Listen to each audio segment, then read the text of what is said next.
Welcome guys to the second video on this channel. Today we have another deck for you guys, and since I have gotten 4th place with this deck, I just thought why not make a deck profile as my second one, which is the Chronojet deck profile. So I achieved 4th place with my team, which was offline gaming in the BSF Antwerp. It was really fun to play with, really good to be back after some years of course the pandemic. I just decided to just go with one of my favorite decks in the format, which is just Gear Chronicle, and I built it for the Chronojet deck. So I adapted this to the current format, of course, and I will go right over it. And of course, if you guys have any comments down below, just answer them or question them, because I would really try to answer them as much as possible, as I did with my premium deck, because not only did many people just direct answer question me in the comment section, but also in Twitter and everything like that. And I really had a good talk with most people to give them new insights on how you play the deck and everything. Because for people that don't know it, I play Gear Chronicle as my main deck. It's the killer I began playing with back in like GPT 06 or something like that, around that era. But since then I just played Gear Chronicle. Of course I have my side decks, but Gear Chronicle has been the best for me. So I will just go right into the deck for you guys. So for starters, of course, you already saw Chronojet. Nothing really special about it, it's just the main starter since I really like it, of course. And one Chronos command, really good card to go into it when you go first. Is your main grade 4 isn't live just yet. Also has a really nice on hit pressure when your opponent tries to rush you. You can really make some disgusting plays with that. Also, his first skill really helps when you want to go aggro, because this deck is really a tempo deck in the sense that you really want to push your opponent quite a bit in the early game to set up for your kill turn later with Chronojet next stage. Because what you can do is that, for example, you have a lot of cards in the early game that go to the soul, go to the blind zone to gain draw cards, to draw cards back. But at that point, sometimes you don't have the rare cards to keep up the tempo. So Chronos Command is a nice addition to rebuild your field at that moment. Fine. So play it as one copy since we can just search it out. If we, for example, already have the rare cards to attack with, or we have the pieces, we can just instantly go to Time Leaper, because while Chronos Command is a nice addition, this card makes more pressure because it does make more attacks. Like with this card you can make a 5 attack combo, because this will call a unit out, which all can call out a different unit, of course. So we play one copy of it and nothing really different about it. Then we play 3 copies of next stage. This is the main grade 4 that you go to at the point. Yeah, you can play however you want with this. Like what you can do is that, so for example, if you're going second, you can press your opponent quite a bit, try to bully your opponent a lot, and when you go into your first grade or turn, or grade 3 turn, how you want to see it, you can make quite some pressure, because if for example you know your opponent doesn't have PG, you can put a booster behind and make 33, and with Chronojet once again you can bully them for 53 already. Like a 33 attack and then a 53 attack when your opponent doesn't have PG is really crucial for you to abuse your opponents with, but it's still optional or part of the knowledge you have in your opponent and everything like that. So this is the main advantage also, because lots of cards that this card go back into card advantage by either drawing, of course. So if you're very good or very lucky with your cross, you can potentially make this as a +2, which is insane for having a restand, of course, because just having a restand that makes you go +2 is just really awesome. Then for the main boss unit of this deck, it's the Chronojet Dragon. So he is your Lost Legend clone, in the sense that you can spear right to grade 4 with this. But he's also a really nice beat stick on the rear guard circle. So for example, and also a trick what I did against one of my matchups, I played against Tavos and one of the Switzerlands, and I just decided, okay, my opponent really has a lot of shield fire on his hand.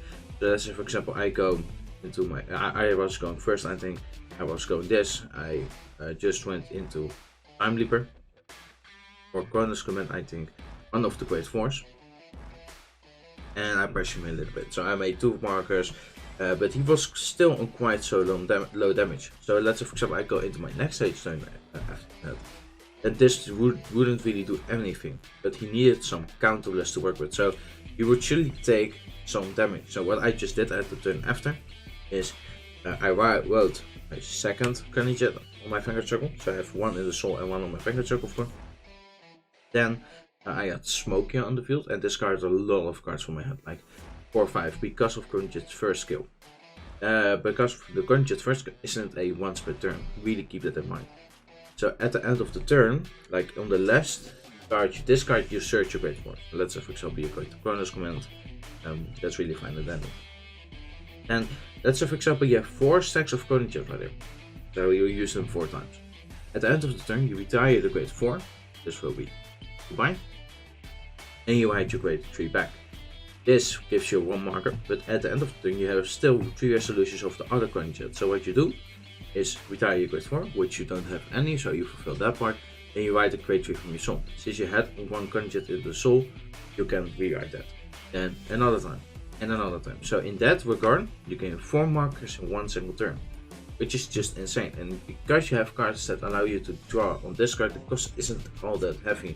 Only thing is with display, you cannot combine it with next stage, because next stage restricts you from writing after you use his skill. So you don't gain extra markers. So by using this type of skills, of course, with this combo or how you want to call it, you cannot really use next stage, so you give up a little bit of pressure. But let's say, for example, you go for your 5 attack turn, then you still got some pressure out of it. That's a play what you can do. And in that scenario, what I just did is I had 2 Chronojets, of course, in my finger and in the soul, and then I just put 2 extra auto breakers and pressured him for that. That's really what happened, and was really happy, of course.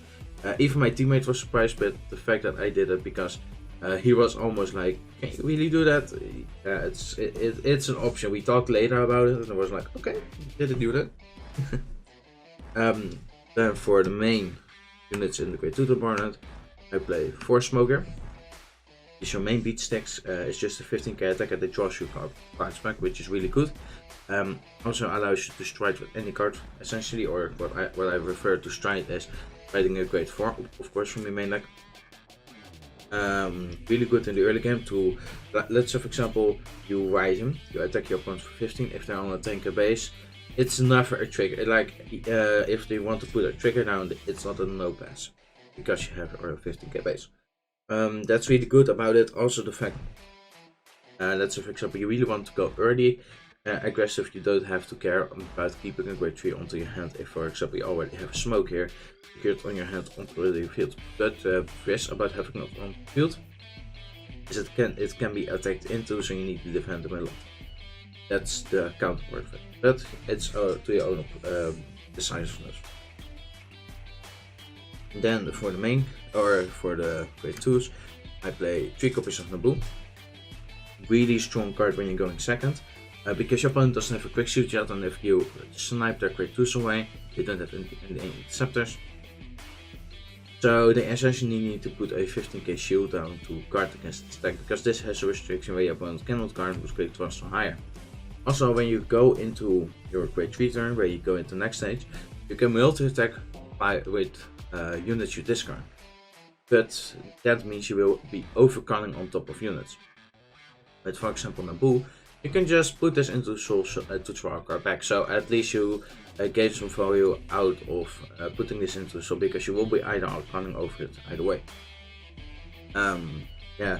That's really it about this Great 2, because the bind isn't really a cost. Like, yes, you need to have something in your drop zone, but usually you do, even at Great 2 when you didn't guard anything. We'll talk about it in the next card. But for the cards you want bind with this card, it's usually triggers, because you don't do anything with triggers in your deck. Like normal units, you can choose to send them back or anything like that, or recur them to your hand. But triggers, you don't do anything with it, so you can just find them with Naboo. Then for my other Great 2, I play 3 copies of Kurunta. This is really unusual for most people because they were really surprised when I said I played Deja 3. The reason for that is I play quite aggressive in the early game. You really need to because it's a tempo deck. And this grade 2 essentially allows you to disrupt your opponent's play, so they rush you a little bit less in the upcoming turns, while regaining cards for you to bash your opponent with. So let's say, for example, what I do is I fight any grade 2, doesn't really matter. Your opponent is playing Setman because they're usually playing Prisms or something. You send that to the bottom of the deck, you call out Naboo. Now you have an entire front row set up to swing into your opponent. But because of his Soulless cost, you also have a card in the drop zone that you can bind with Naboo. So that's what I mean, even though you didn't guard, you can still have cards in your drop zone. And that's why his Soulless cost is really smart. Of course, yeah.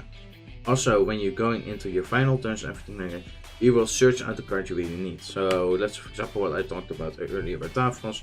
What I just did is I searched, I think, the one Chronojet due to Kurunta, and the other one due to the Lost Skill of 8, which we'll talk about later.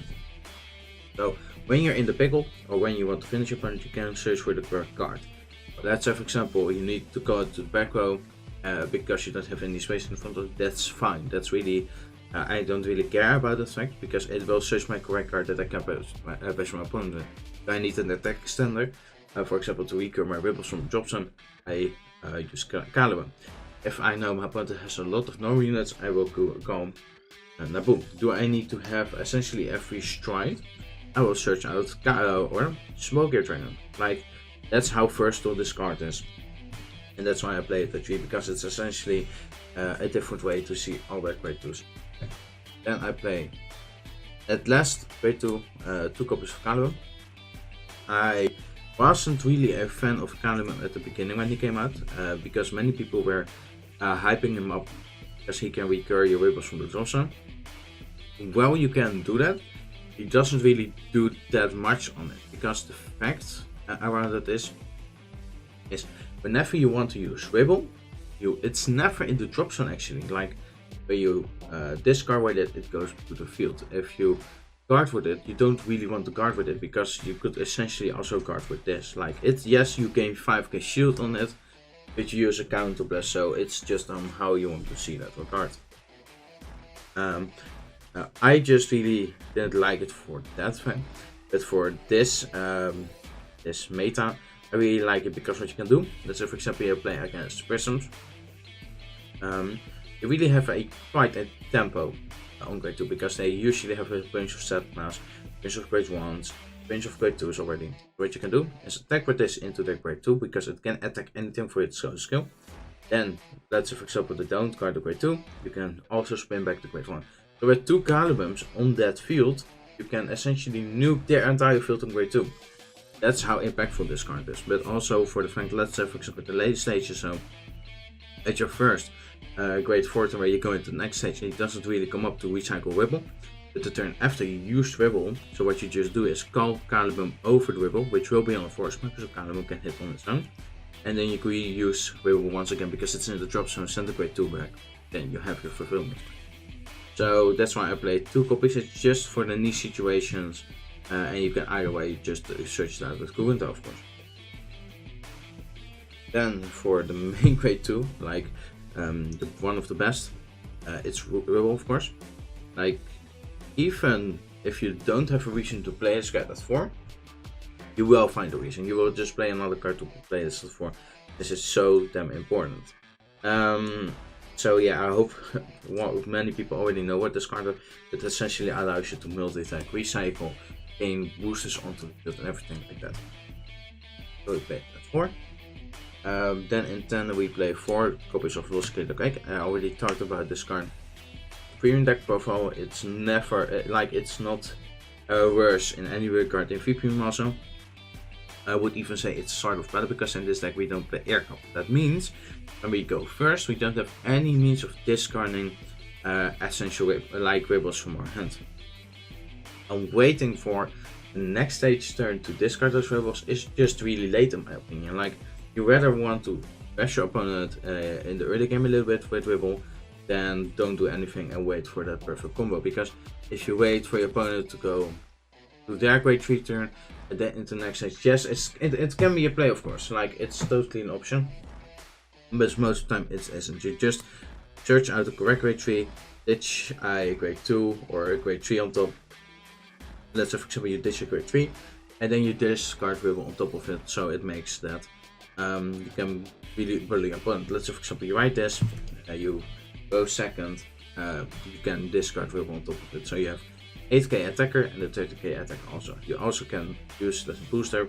It's due to your own personal opinion. That's how I play this card at least, and it's just for consistency's sake, to fetch you either your heal guards for you to be safe, or fetch you your correct retreat to right into it.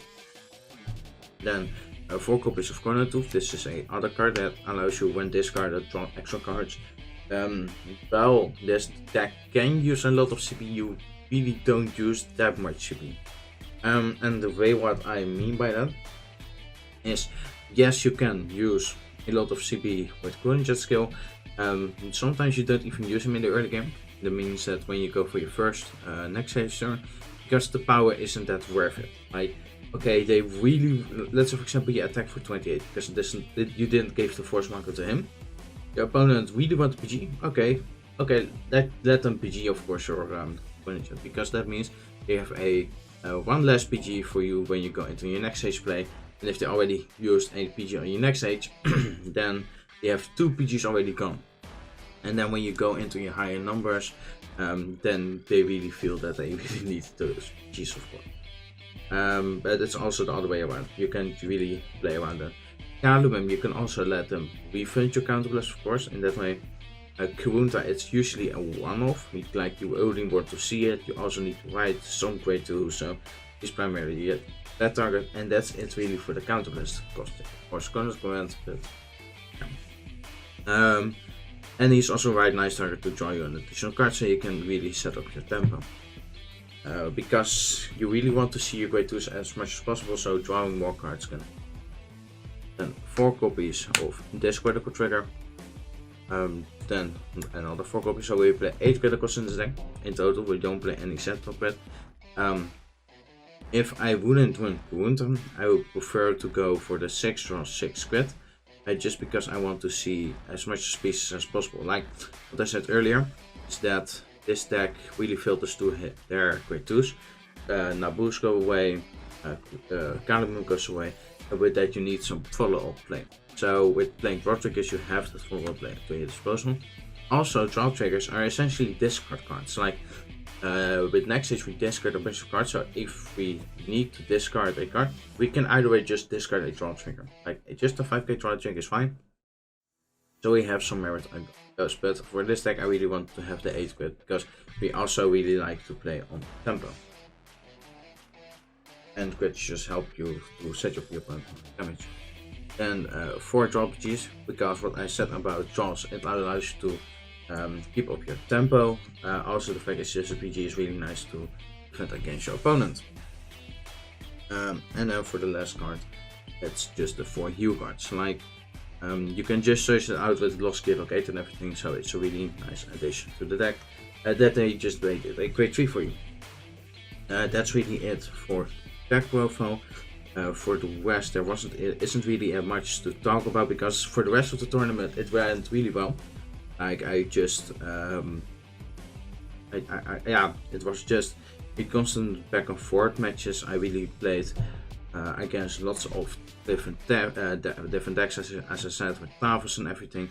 I also played against the Mohammed, who was piloting Astro Poet. I played him in the Swiss rounds and against the top 4. Unfortunately, I lost both matches. Because like I wouldn't say like this deck like this, the Astro Poet deck really counters the Chronojet deck, just because they have a way of even PGing well. You have or a Sentinel restrict on finger, because they have the grade 3 that allows them to discard an Astro Poet, I think, and then it essentially is a PG for against any attack. And well, it isn't the Sentinel, so Chronojet cannot really restrict those cards. So it's really a counter matchup, and was really unfortunate to face him, but it's still he played the deck of course correctly. and we just lost. So nothing really to say about that. It's just I lost. But of course, it's also a really difficult matchup for this deck to handle. Hopefully, you guys enjoy it. Comment down below if you have any questions. And yeah, we'll see you guys later. Goodbye.